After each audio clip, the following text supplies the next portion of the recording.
Bonjour tout le monde, bonjour Virginie. Salut Lily. Ça va? Ouais. C'est reparti, c'est la rentrée. On se retrouve en ce mois de septembre pour les freestyles énergétiques. Et on est sur les chapeaux de roue. Voilà, on a mis un peu de couleur, un peu de peps. Et alors on a une thématique aujourd'hui pour cette première semaine, la coexistence. Donc je suis la bonne élève, j'ai vu marquer ça dans les notions énergétiques, mais alors ce que ça veut dire, franchement je l'ai noté, ça veut dire quoi? J'ai mis ça comme ça veut dire quoi? Coexistence en énergétique. Et effectivement il y a il y a matière à parler. Il y a matière à parler. Et on va faire 15 minutes, on va s'y tenir. Voilà, c'est les bonnes résolutions de la rentrée pour pas déborder. Donc, coexistence, la parole est à vous.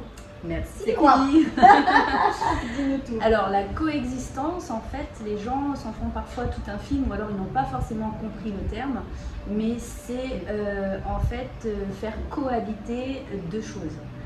D'accord. C'est particulièrement aussi faire cohabiter des choses qui peuvent être contraires. Un homme et une femme. Par exemple. Mais ce peut être aussi ses qualités, ses défauts. Ouais. Le chaud, le froid. Ok. Le masculin, le féminin. D'accord. Le yin, le yang. yang. D'accord. Et la dualité. Exact. D'accord. Et la coexistence va nous permettre en fait de nous concentrer sur cette considération des choses pour pouvoir en fait limiter les dégâts, à savoir que si en fait on a l'impression qu'il faut virer nos défauts et garder nos qualités, ça va aller un moment, mais comme on dit, le naturel va revenir au galop. Donc c'est important de bien dissocier, pour ne pas dire disséquer, les choses et faire ce qu'il faut pour intégrer que ça fait partie de nous. Ok, et arrêter de se flageller. Bah oui, j'ai des défauts et des qualités, je ne vais pas aller, bon je veux plus ce défaut, je veux plus. Alors certes, parfois tu vas m'entendre dire d'abandonner les mauvaises habitudes, le mauvais mental, mais la mauvaise vibration. La mauvaise vibration. Mais ça va sans dire qu'il y a des choses qui sont en fin de compte ancrées chez nous, que ce soit nos organes, nos tissus, nos muscles, notre caractère, notre grain de peau, des choses où en fait il y a une espèce je dirais d'accueil, pour ne pas dire acceptation, qui est sous-jacente en fait à ce que l'on vit, parce que à force de refuser, de rejeter, et bien parfois dans sa vie ou dans son quotidien, on se fait rejeter parce qu'on entretient en fait cette vibration de rejet et on ne comprend pas pourquoi on se fait virer ou pourquoi on se fait abandonner. C'est cercle vicieux en plus à ce moment-là. Exactement. Ah ouais, tu vis le rejet, tu le vis dans tous les sens du terme. C'est ça. D'accord. On entretient cette vibration de rejet et du coup on ne veut pas, on ne veut plus quelque chose, mais surtout je parle bien de son caractère, de ses défauts, de ce côté spécifique. Donc l'intérêt c'est de cohabiter ou de faire cohabiter la coexistence, d'exister de manière simultanée avec quelque chose d'autre. Et ça même dans ton quotidien avec les gens, tu ne veux pas dire bon ben voilà mon collègue il me plaît pas, bah il faut qu'il meure. J'avoue. Cet automobiliste là, qu'est-ce qu'il fait sur la route? C'est un couillon. Bah, il faut qu'il disparaisse de la circulation. Ce serait plus simple. Ça serait tellement plus simple. Et en même temps, c'est un effort. Et je dirais que ça peut en fin de compte être facile lorsque ça ne te coûte pas, parce que tu régis ta vie à travers l'amour. Si tu régis ta vie à travers l'horreur, la haine ou un mauvais mental, dixit une mauvaise mentalité, eh bien forcément tu vas râler, tu vas grincer, tu vas... On en connaît. C'est pas le nom. Mais en même temps, c'est plus simple de faire ça de toute façon. En même temps, c'est propre de l'homme. Surtout les râles et les Français. Exact. Surtout, on est très râleurs. J'allais le dire. Très râleurs, c'est presque génétique. C'est l'environnement aussi qui fait ça. D'ailleurs, c'est comment ça a été ta journée? Oh là là, ça n'a pas été. On commence toujours comme ça, on va pas dire ce qui est positif de notre journée. Enfin, pas tout de suite, c'est pas spontané. Ouais, quand on a cette mauvaise mentalité, oui. Et puis on a l'impression que c'est normal. Oui. C'est quoi? Il s'est passé quelque chose, ça n'a pas été. Ou les informations. On te dit tout ce qui ne va pas. Exact. Donc déjà l'état d'esprit, il est vérolé. Il est vérolé. D'accord. Donc coexister avec tout ce qui t'entoure, tout ce dont tu es obligé de composer avec, avec ses parents, ses beaux-parents, voilà, les collègues, et l'énergétique dont on ne voit pas aussi, le climat, la pollution, tout ce qui peut nous déranger, mais on sait que voilà, il faut faire avec. Alors dans le il faut faire avec, on va passer en fait de je me force au départ, entre guillemets, à ça ne me coûte pas. Le forçage, si j'ai envie de dire, ou cette implication ou cet effort, eh bien c'est exactement comme faire des abdos. Au début tu vas t'efforcer, donc tu vas en fin de compte dire oh là là, il faut que je fasse 10 abdos, 20 abdos, 50 abdos par jour. Et après ça va devenir une habitude. Et c'est cette, j'ai envie de te dire, cet exercice-là qui va faire de toi si tu as un bon mental ou un mauvais mental, si tu es un sportif de haut niveau ou pas, si tu as envie de réussir ou non. Donc à chaque fois, la distinction entre celui qui arrive à ses fins, c'est celui qui va faire un petit effort au départ. Alors peut-être que je l'ai déjà dit cet exemple-là, mais quand tu sors du ventre de ta mère, eh bien tu ne sais pas conduire. Alors que tu fais un effort pour apprendre à conduire, tu t'impliques, tu fais ton code, tu vas faire des heures de conduite et après qu'est-ce que c'est agréable de conduire. Et ça devient un automatisme parce que tu as répété. Et le sport va te donner ou redonner le goût de l'effort. Oui, ça c'est vrai. Et ça c'est important parce que on l'a déjà dit, mais le sport c'est ce qui va aussi se challenger. Oui, mais surtout au niveau organique, nettoyer les reins. Parce que c'est le siège de la motivation se trouve dans les reins et c'est ce qui va donner en fait un petit coup de pouce ou un gros coup de pouce chez certains pour pouvoir en fait envisager de te remotiver et, ou de te motiver tout court et de pouvoir faire ces efforts attendus par tes cellules. Si tu fais rien, il ne se passe rien.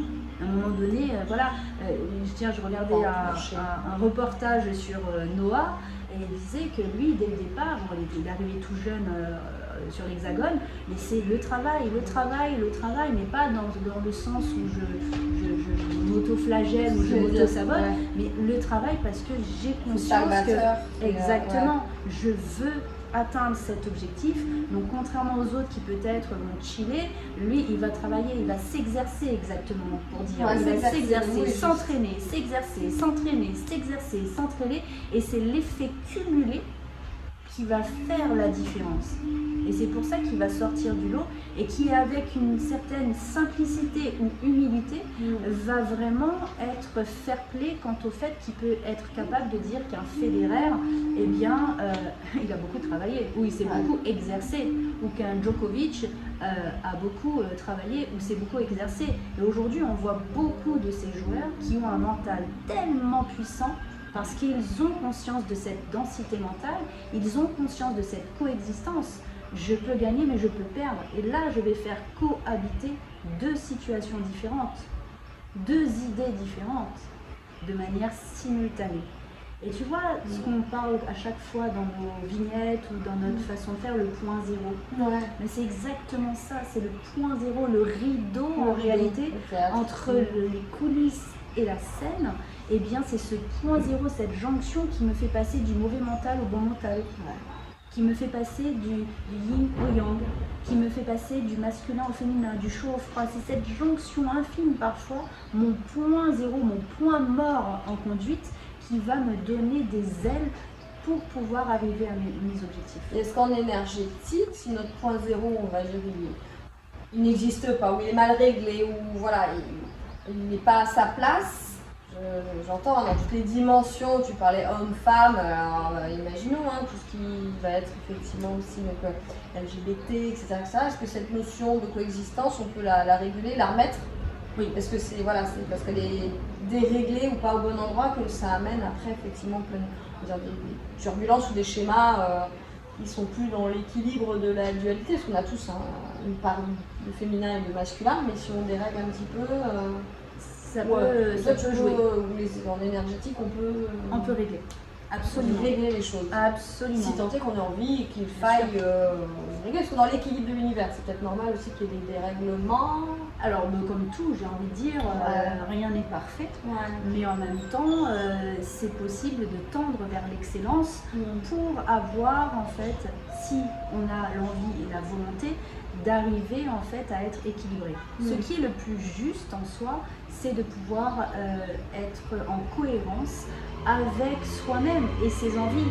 Si j'ai envie toute ma vie d'être heureux et joyeux, ben, quelque part, sans forcément m'auto-conditionner, parce que là on rentre dans quelque chose où encore une fois on est dans de l'exécution, mais en s'entraînant. Alors il y a une petite nuance, parce qu'il y a des gens qui vont me dire ah ouais, bah alors tu t'auto-conditionnes si tu t'exerces. Oui et non, c'est-à-dire que je pose le cadre et je dis par exemple à un enfant, tous les soirs tu te couches à 19h. Je ne suis pas en train de le forcer à lui mettre une fessée pour aller se coucher. C'est un cadre qui va permettre en fin de compte d'avoir un certain rituel, une certaine routine de vie, une hygiène, un art de vivre pour pouvoir de manière simultanée faire en sorte qu'il ait son temps de sommeil et pouvoir avoir un sommeil réparateur pour repartir de plus belle le lendemain à l'école. Donc en fait, la cohabitation, la coexistence ou l'harmonisation des contraires va donner en fait une influence sur le fonctionnement de la personne. Mais ton environnement aussi. Donc si dans ton environnement tu as des influences féminines et même dans ta nourriture, tu peux en fin de compte avoir des choses de manière sous-jacente qui vont en fin de compte t'influencer à la féminité sans même t'en rendre compte. Et c'est là où tu te dis mais il y a un truc qui va pas, comment ça se fait que je me sens pas à l'aise ou à ma place, ou tu peux faire appel à l'énergétique pour régler en effet. Mais cela dit, c'est peut-être aussi un choix de l'âme ou de la personne. Ah oui. Donc c'est pour ça aussi qu'en ayant ce choix intrinsèque à l'intérieur de toi, tu vas être attiré par des personnes, des boissons, des sensations ou de l'alimentation qui vont t'amener à être beaucoup plus féminin ou féminine en soi. Tu me parles de la LGBT, bon bah effectivement il y a une raison souvent qui est de dire que il y a souvent l'autorité d'un parent ou des grands-parents, en tout cas c'est familial, qui fait que parfois on a en fin de compte une détermination et une connexion avec le contraire de notre physique, tout simplement parce qu'il y a eu cette autorité énorme qui a contraint et forcé ou castré la puissance, et quand je dis puissance, je dis pouvoir de décision de l'individu.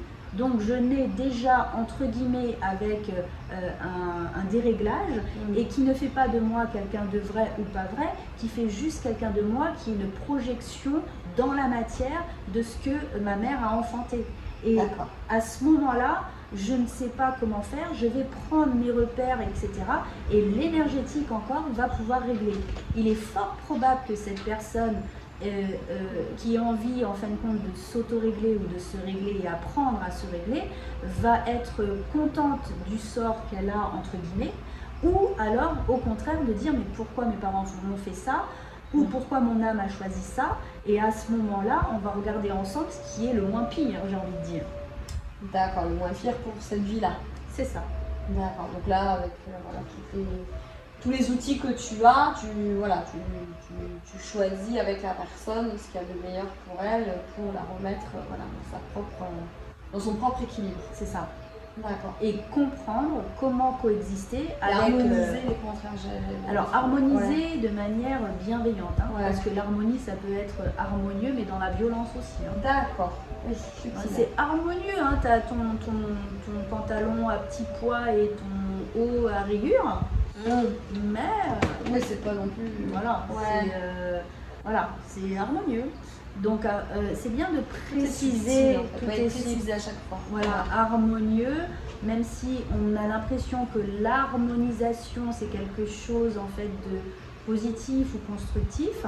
Eh bien, c'est quand même bien de le spécifier. C'est comme les gens qui parlent d'abondance, mais en réalité, on peut aussi avoir de l'abondance de merdasse. Oui, donc toujours bien préciser les pensées. Au départ, je veux dire, oui, je veux l'abondance, mais l'abondance en tout. Ah bon, bon, Ouais. alors tu veux de l'abondance en tout, ben on va t'en donner. Hein. Ouais. Donc Ouais. préférez la L'abondance de fluidité. problèmes. Ouais. La fluidité va plus rayonner avec la fluidité de l'eau que tu as dans ton corps pour fluidifier, pour soulager, pour que ça soit fluide. Il faudrait presque un lexique de l'énergétique. Moi, je pense au guide Michelin dans les énergies. Hein, et à travers les interviews, c'est déjà un peu ce job-là que je fais.